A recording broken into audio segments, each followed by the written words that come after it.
Welcome to the Stampscapes lab. I've been using a lot of my cut out full moons on a lot of scenes of late. They're really perfect for Halloween types of scenarios. And on one of them, I kind of played around with toning a little bit, okay? So you can see this kind of a direct, just single color impression on this piece right here. This is a printable glow-in-the-dark vinyl sticker paper here. But I mean, you can do the same type of thing on paper if you want to, but just the glow-in-the-dark aspect of it kind of makes it a little bit extra fun. And I don't know, it kind of makes them like stickers, okay? But if you look at this piece right here, there's different values within this moon right here. And I thought it made it a little bit more, kind of realistic, I guess you could say. There's a lot of contrast in this one. And I have a lot of stippling that I did directly into the design with little dots. But you can't stamp out something with that variety of grayscale tones in there because it's just not in a single color of ink like that where you'd have multiple tones like that, okay? So I'm going to show you how I go about doing that, and it's a really simple process. And again, this is on the glow-in-the-dark vinyl printable sticker paper here, but again, you can just stamp out a bunch of these moons on a white piece of paper too if you're going to use it that way, or cardstock, or any color that you want to go with. You can even go with different tones, maybe if you want your moons to have a little bit of temperature to it. You can stamp them out on colored paper or stamp them out and color them in, whatever you want to do. Okay, but this one's a really easy one to do. All I use is black and white when I'm using the printable glow-in-the-dark vinyls.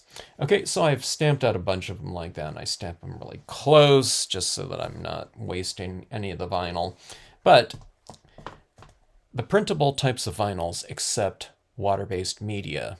Brilliance inks happen to be a water-based pigment ink, unlike all other types of ink. Pigment inks that are oil-based, okay?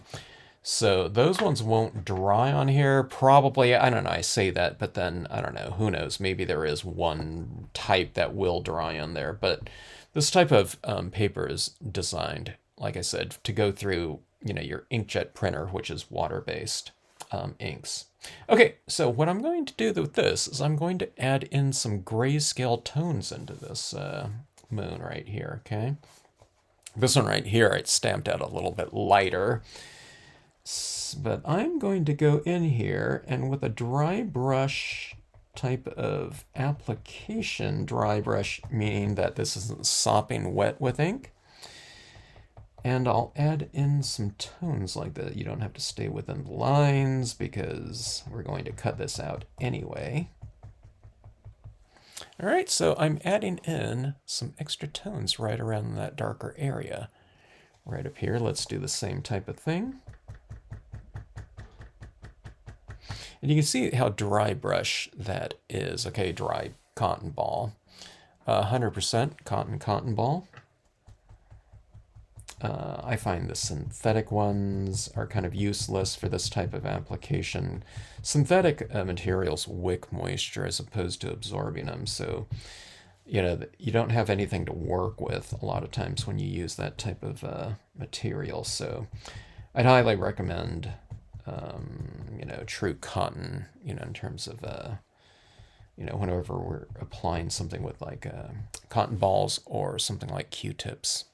Okay, so anyways, I'm trying to add in a variety of values into this. Okay, about like so. Let's see, on this one right here, I'll go a little bit darker. I mean, you can go as dark or light as you want. I mean, you don't have to make it too dark. I guess if I go too dark, I'm kind of making it more like a gibbous moon than a full moon. But I don't know. You can get a lot of variety out of your single moon this way too.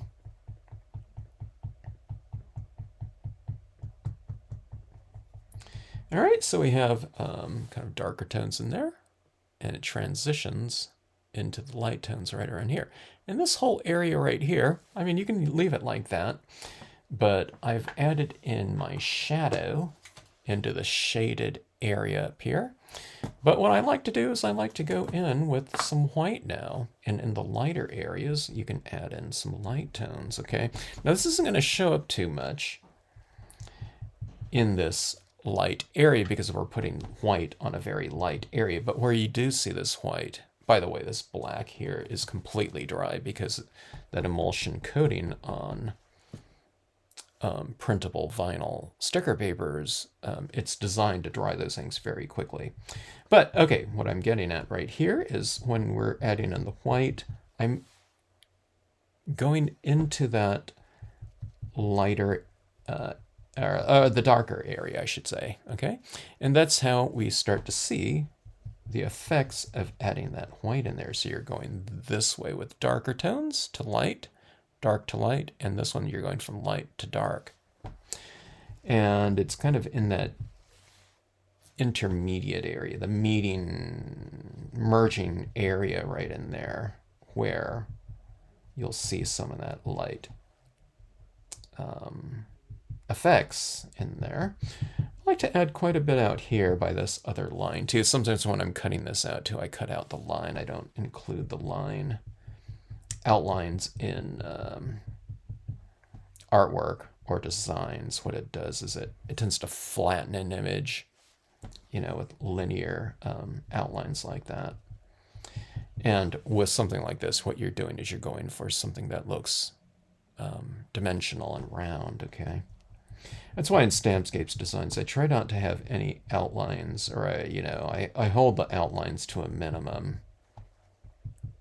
And they call that rendering as opposed to just like, outlines. Outlines are more kind of cartoons, how they do cartoons.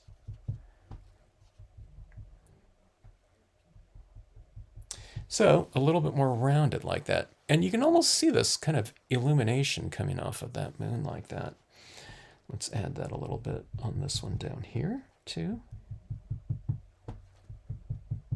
If you ever make some areas of a moon too dark, you can always go over it with the white like this.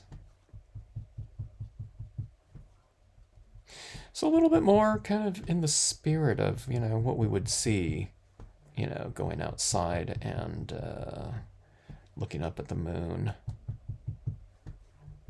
Kind of, you have some inherent illumination, and of course this is a glow-in-the-dark. It's a very aggressive glow-in-the-dark vinyl too, so it really holds a lot of that, light charge.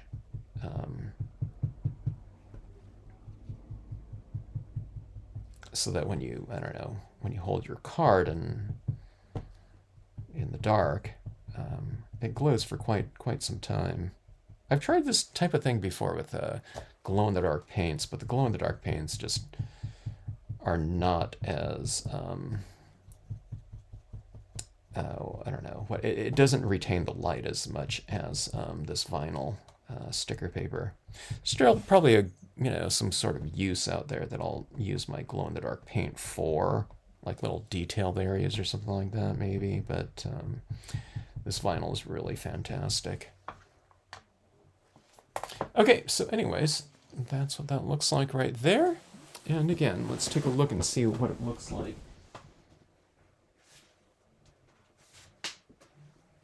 in application, just in comparison, okay? So this one right here, this one, I mean, it looks fine, but it's not quite as integrated into the scene as this one probably would be if I used, this shaded version of it. And there's all this white pigment ink down in this area too, so it would have kind of visually integrated a little bit more, having something like this in here, right?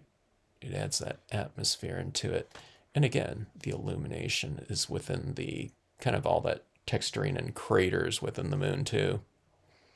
I'll do the same type of thing. Oh, I didn't realize I was adding in some of that white on this little small one here.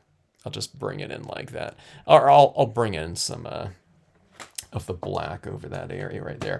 I wasn't really thinking about toning these in when I stamp them out, but what I'll do is I'll just cut this one out so that I'm not adding some black into that area. But we'll just add a little bit in like this, and again I'll just add some more kind of later on. But yeah, you can see that right there. See how much kind of more kind of volumes and or it just seems to have more volume to it, in terms of three-dimensional, not sound volume, but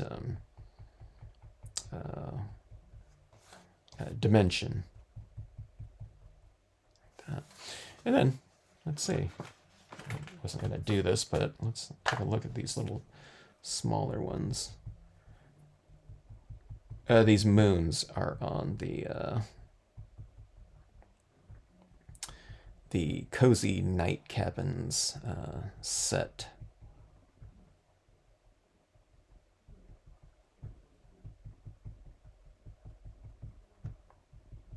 And there's also some other moons on, I think it's Symmetry set #1. And I have the different phases of moons in that one. So full, gibbous, and crescent. And I want to do the same type of thing with the glow-in-the-dark sticker papers like that. And then we'll cut these out. And we'll have some fun with them. Anyways, thanks for watching. Hope the tips come in handy for you. And I don't know, just a different, kind of additional step you can take with your moons to give them a little bit of extra character. And I don't know, they tend to be, when they're used in a scene, kind of the focal point of the scene.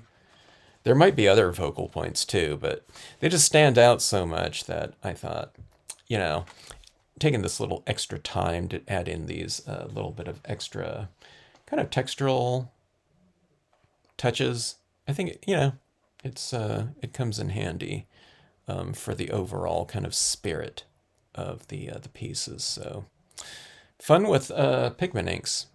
All right, thanks again for watching.